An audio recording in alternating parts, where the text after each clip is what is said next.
নমস্কাৰ মই ৰিমঝিম পাঠক আপোনালোক সকলোকে পুনৰবাৰ ইকুহিপাতৰ আন এটি ক্লাছলৈ স্বাগতম জনাইছো আজিৰ ক্লাছটোত আমি 3 আৰু 4 তাৰিখৰ যিখিনি আমাৰ কাৰেন্ট এফেয়াৰ্স আছিল মাৰ্চৰ সেইখিনি আমি ডিসকাস কৰিম মাৰ কিছুমান যিবোৰ ইম্পৰ্টেন্ট নিউজ আছে সেইখিনি আমি আজি ক্লাছটোত আলোচনা কৰিম তো প্ৰথমতে মই আপোনালোকৰ পৰা অকমান সময় লৈ আপোনালোকক জনাব বিচাৰিছো যদি আপোনালোকে ইকুহিপাতৰ সৈতে জড়িত হৈ থাকিব বিচাৰে লগতে ইকুহিপাতৰ ডেইলি কাৰেন্ট এফেয়াৰ যদি আপোনালোকে বিচাৰে ইকুহিপাত টেলিগ্ৰাম চেনেলটো জয়েন কৰি লব স্ক্যান কৰিলেও আহিব নাইবা আপোনালোকে চাৰ্চ কৰিলেও পাই যাব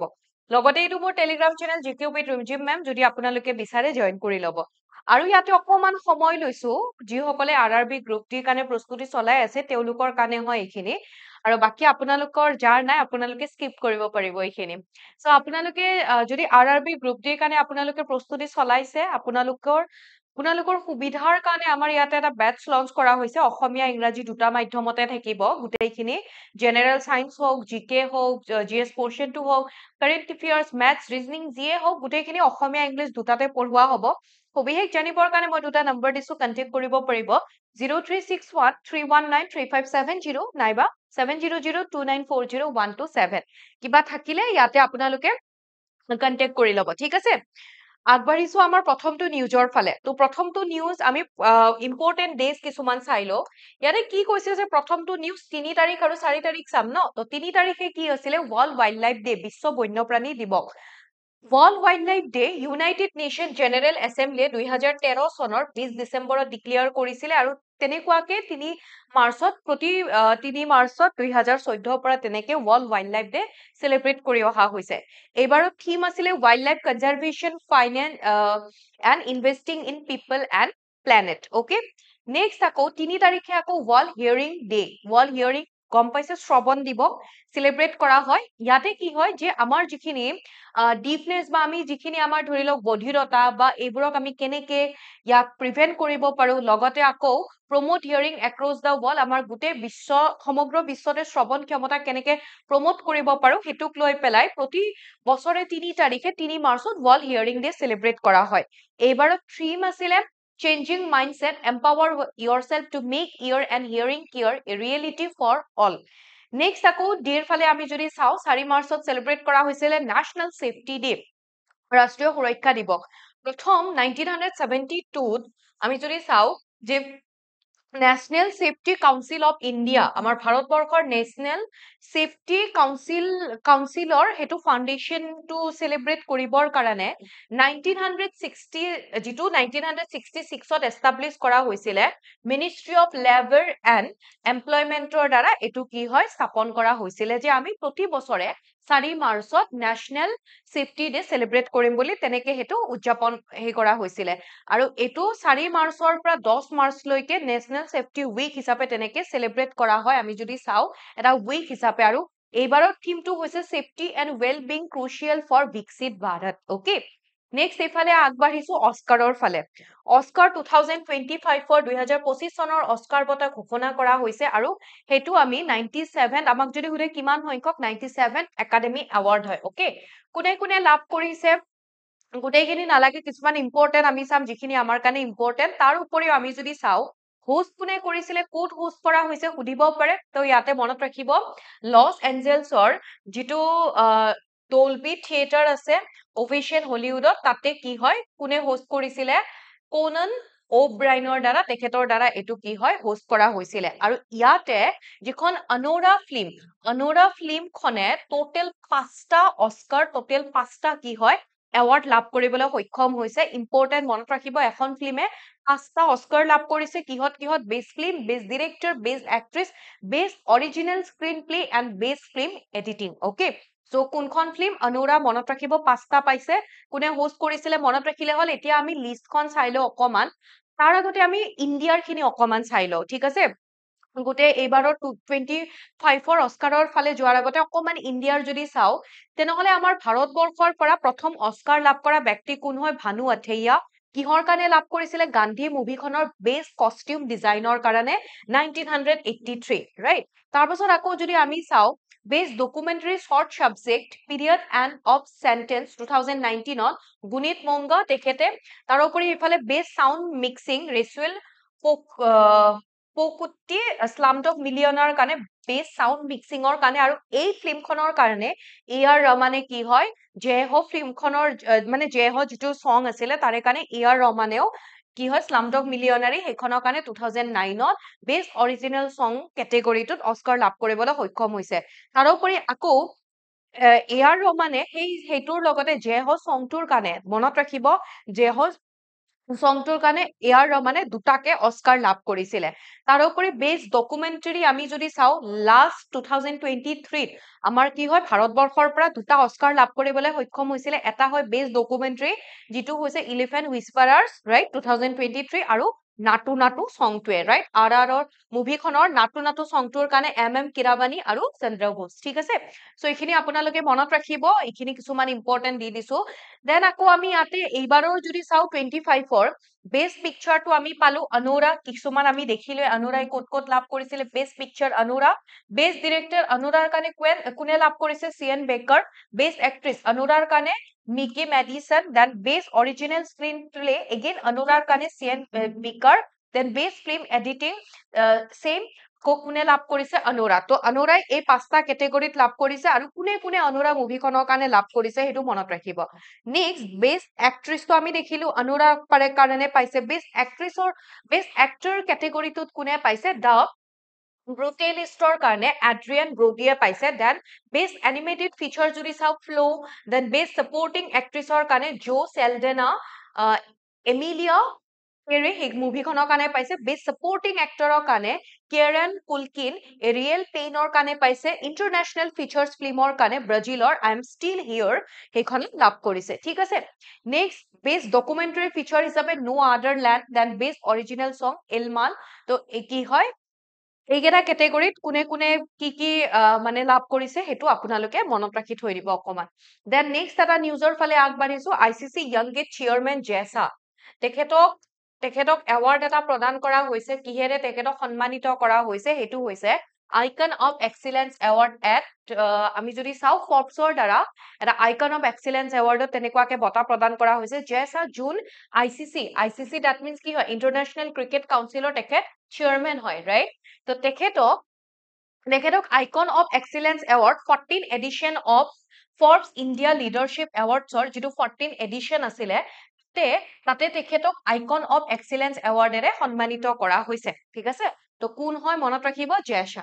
দেন নেক্সট ইয়াতে চাওঁ who won the 2025 Bengaluru open ATP tennis singles titles তো ইয়াতে আমি দেখি আছো প্ৰত্যেকটো সপ্তাহত প্ৰত্যেকটো মানে যি আমি কৰি আছো নেক্সট কাৰেণ্ট এফেয়াৰ্ছতো আমি দেখা পাম তেনেকুৱাকে সো 2025ৰ বেংগালুৰু ওপেন এটিপি যিটো টেনিছ সিংগলছ হৈছিলে তো তাতে সিংগলছ টাইটেলটো কোনে লাভ কৰিছে যদি সোধে ব্ৰেণ্ডন হল অপশন বি হৈ যাব কাৰেক্ট আনসাৰ আৰু লগতে আমি ডাবলছও চাই থৈ দিম তো ব্ৰেণ্ডন হল যোন কিহৰ পৰা বিলং কৰে ইউএছএ এটোও চাব প্লেয়াৰ গৰাকী ক'ৰ পৰা বিলং কৰে তো তেখেতৰ এইটো second ATP challenger single title হয় তেখেতৰ আৰু তেখেতে বিট কৰিছিলে জাপানৰ প্লেয়াৰ এগৰাকীক বিট কৰিছে ৰাইট আৰু তেনেকুৱাকে বেংগালুৰু ওপেন 2025 টেনিছ টুৰ্নামেন্টৰ সিংগলছ ফাইনেল তেখেতে লাভ কৰিবলৈ সক্ষম হৈছে একেলগে আমি ডাবলছত যদি চাই থৈ দিও আমাৰ ইণ্ডিয়াৰ পৰাও এগৰাকী আছিলে অনিৰুদ্ধ চন্দ্ৰশেখৰ আৰু লগতে চাইনাৰ পৰা আছিলে টাইপিছ ৰে হো তেওঁলোকেও ডাবলছৰ ইয়াতে ডাবলছ টাইটেলটো তেওঁলোকে লাভ কৰিবলৈ সক্ষম হৈছে ঠিক আছে এওঁলোক দুগৰাকী হয় এগৰাকী যিহেতু ইণ্ডিয়াৰ হয় গতিকে মনত ৰাখিব ডাবলছ টাইটেল তেওঁলোকৰ নামত আছে আন এটা ইম্পৰ্টেন্ট নিউজ আমি চাওঁ যে ডোনাল্ড ট্ৰাম্প তেখেত কি হয় ইউএছএৰ প্ৰেসিডেন্ট হোৱাৰ পিছত তেখেতে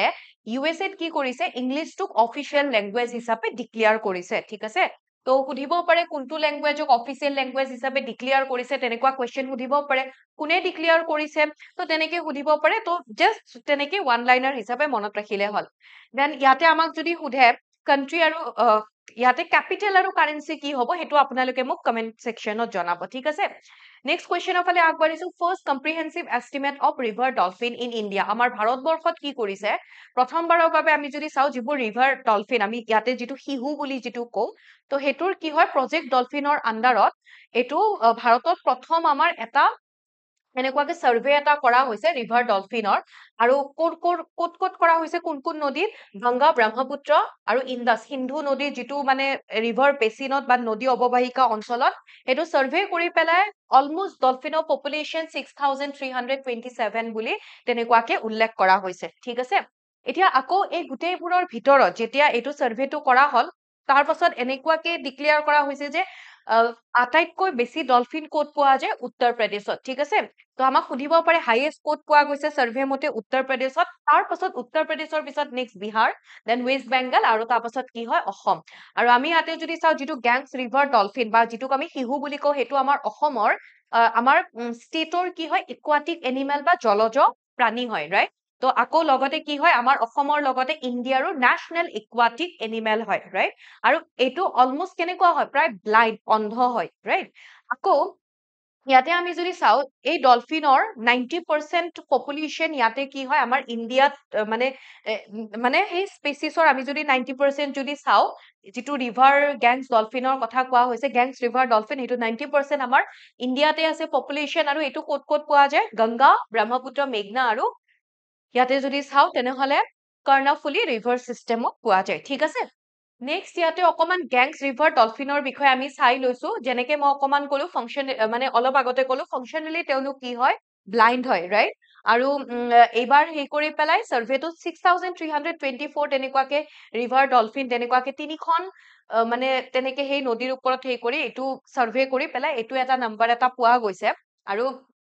কমন নেম যদি চাওঁ চিচু যেনেকে কলো আৰু মেইনলি ক'ত থাকে ফ্ৰেছ ৱাটাৰ স্পেচিছ হয় মেইনলি ফ্ৰেছ ৱাটাৰ তেনেকুৱা হেইত থাকে আৰু মেইনলি গংগা ব্ৰহ্মপুত্ৰ ৰিভাৰ বেচিনত ইণ্ডিয়া নেপাল বাংলাদেশ ইয়াতে এই গেংছ ৰিভাৰ ডলফিন এইখিনি ইয়াতে বেছিকে বিস্তৃত হৈ আছে তাৰোপৰি কনজাৰভেশ্যন ষ্টেটাছ ইয়াতে দিয়া হৈছে কেতিয়াবা আমাক সোধে যে IUCN ৰেড লিষ্টৰ আণ্ডাৰত কি কেটেগৰীত ধৰা হৈছে ৰাইট তো এইখিনি আপোনালোকে চাই ল'ব এবাৰ পঢ়ি ল'ব কি হয় আৰু তাৰোপৰি মই যেনেকে কলো যে আমাৰ ইণ্ডিয়াৰ নেশ্যনেল ইকুৱাটিক এনিমেল হিচাপে 2009ত স্বীকৃতি দিয়া হৈছে আৰু লগতে আমাৰ অসমৰো কি হয় ষ্টেট একুৱাটিক এনিমেলো হয় ঠিক আছে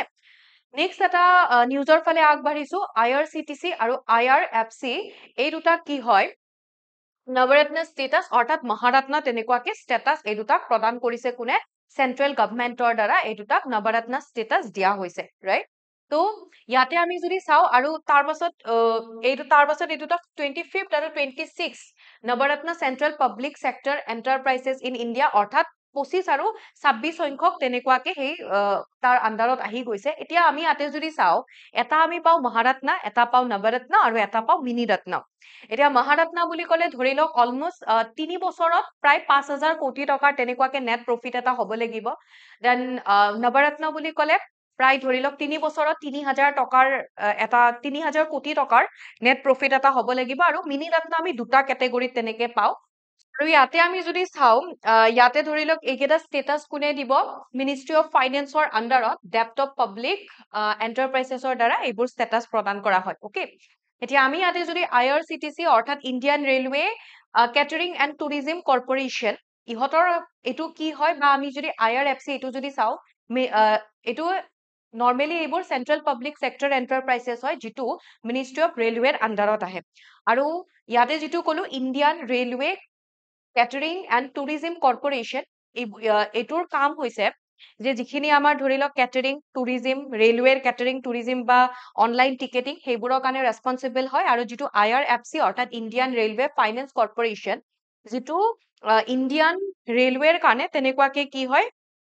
ৰেলৱে ইনফ্ৰাষ্ট্ৰাকচাৰ ডেভেলপমেন্টৰ কাৰণে ফাণ্ড ৰেইজ কৰা সেইটো হৈছে ইয়াৰ এইটোৰ কাম ঠিক আছে সো এইখিনি আপোনালোকে মনত ৰাখিব কি হয় কোনটো কি হয় কোনে এই ষ্টেটাছবোৰ দিয়ে আৰু এই যে নৱৰত্ন ষ্টেটাছ লাভ কৰিলে তাৰে মানে ফাইদাটো কি হ'ব মানে লাভ কৰিলে ইমান ইম্পৰ্টেন্সটো কি হয় আৰু এটা বস্তু মনত ৰাখিব প্ৰথম এটা তেনেকুৱাকে কিবা এটা তেনেকুৱা কোম্পানী ফাৰ্ষ্ট মিনিৰত্ন দেন নৱৰত্ন তাৰ পাছতে মহাৰত্ন সেইটো মানে মহাৰত্ন সেইটো তেনেকুৱাকে সেই ষ্টেটাছটো লাভ কৰিব তো নৱৰত্ন ষ্টেটাছত আমি যদি চাওঁ অৰ্থাৎ গভৰ্ণমেন্ট অফ ইণ্ডিয়াই নৱৰত্ন ষ্টেটাছ যেতিয়া দিব যিবোৰ আমাৰ ধৰি লওক পাব্লিক সেক্টৰ আণ্ডাৰটেকিং যিবোৰ টপ ৰেংকিং কোম্পানী আছে সেইবোৰক প্ৰদান কৰে আৰু তাৰ পাছত এইবোৰৰ যেতিয়া নৱৰত্ন ষ্টেটাছ লাভ কৰিলে সেইটো তেওঁলোকৰ অৰ্গেনাইজেশ্যনটোৰ এটা অটনমি অটনমি থাকে তেওঁলোকক অৰ্গেনাইজেশ্যনটোক এটা লাৰ্জ ইনভেষ্টমেন্টৰ অলমোষ্ট ধৰি লওক 1000 কৰোৰ তেনেকুৱাকে কোনো ধৰণৰ উইদাউট এপ্ৰুভেল তেনেকুৱাকে সেইটো মানে সেই 1000 কৰোৰ এটা তেনেকুৱা ইনভেষ্টমেন্ট সেইটো এটা ইমানখিনিলৈকে মানে ইনভেষ্টমেন্টৰ এটা হেতখিনি তেওঁলোকক এলাউ কৰে বা সেইটো এটা তেওঁলোকৰ অটনমি এটা থাকে ঠিক আছে The next এটা কুৱেশ্যনৰ ফালে আগবাঢ়িছো আমি আন এটা কুৱেশ্যন ইয়াতে কৈছে the new চেপেল মেমৰিয়েল এইটো এটা যিটো মেমৰিয়েল হয় সেইটো আমাক প্ৰথম কথাটো হয় ক'ত আছে সেইটো সুধিছে আৰু এইটো ইণ্ডিয়ান চলজাৰ্ছক তেওঁলোকৰ স্মৰণ তেওঁলোকৰ স্মৃতিত বনোৱা হৈছিলে আৰু কোনটো কিহৰ কাৰণে হু ডাইড ডিউৰিং অৰ্থাৎ কোন সময়ত মৃত্যু হোৱা ভাৰতীয় চলজাৰ্ছসকলক সৈনিকসকলৰ স্মৃতিত বনোৱা হৈছিলে প্ৰথম কথাটো ক'ত আছে ফ্ৰান্সত আছে আৰু ৱৰ্ল্ড ৱাৰ প্ৰথম যি ৱৰ্ল্ড ৱাৰ হৈছিলে তাতে যিসকল ইণ্ডিয়ান চলজাৰ্ছৰ মৃত্যু হৈছিলে তেতিয়া সেইটো স্মৃতিত বনোৱা হৈছিলে নিউজত কিয় আহিছে কাৰণ আমাৰ বৰ্তমান আৰ্মি চিফ যোন জেনেৰেল উপেন্দ্ৰ দ্বিবেদী তেখেতে ইয়াতে গৈ পেলাই এইটো ইণ্ডিয়ান ৱাৰ মেমৰিয়েল যিটো ফ্ৰান্সত আছে তাতে গৈ পেলাই তেখেতে ট্ৰিবিউট দিছে সেইটো কাৰণে কি হয় নিউজত আহিছে আৰু আমি তেনেকে চাই থৈ দিয়াটো আমাৰ কাৰণে ইম্পৰ্টেণ্ট হয় দেন আন এটা এক্সাৰচাইজৰ বিষয়ে আমি চাইছো ইয়াতে exercise desert hunt 2025 was conducted by the Indian Air Force at অৰ্থাৎ অনুশীলন ডেজাৰ্ট হান্ট 2025 ভাৰতীয় বায়ু সেনাই কোন স্থানত আয়োজন কৰিছিল বুলি আমাক সুধিছে আমি এবাৰ নিউজটো চাই লওঁ ইয়াতে আনসাৰটো পাইয়ে যাম যে এইটো এক্সাৰচাইজ ডেজাৰ্ট হান্ট ওকে তো প্ৰথম কথা বেলেগ একো চাব নালাগে কাৰ কোনে কৰিছিলে কণ্ডাক্ট কৰিছিলে ইণ্ডিয়ান এয়াৰ ফৰ্ছে আৰু ক'ত এয়াৰ ফৰ্চ ষ্টেচন যোধপুৰত ওকে তো যোধপুৰত যদি কণ্ডাক্ট কৰিছে তেনেহলে ইয়াতে অপচন কি হৈ যাব অপচন এ ওকে